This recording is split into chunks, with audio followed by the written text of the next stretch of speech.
I know you're patiently waiting for me to get the video uploaded of the autocross action at the Street Machine Nationals, but in the meantime, enjoy a short video of some Detroit diesel-powered vehicles that have been at the Street Machine Nationals both this year and 2023.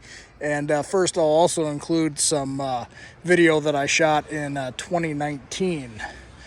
So we'll start off with a couple of 453 powered pickup trucks. One being a twin turbo set up on a 453, and the other being a single turbo set up on a 453. Then this year in 2023, you'll see a late 70s, I believe, GMC cab over with what is most certainly a 8V71, or also known as a 318 Detroit, more commonly because they made 318 horsepower. But he was trolling the fairgrounds, just straight piped, ignorant sound, super cool to watch. And then Sunday, as I was leaving, I spotted must have been a late 40s, early 50s white that looked like it had a 6V92T in it, and that was a pretty cool rat rod truck. So enjoy some of that footage, and once again, thank you for subscribing. Thank you for watching. If you haven't already, please consider it. Have a wonderful day.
Yeah, there's nothing more beautiful than the sound of a Screamin Jimmy.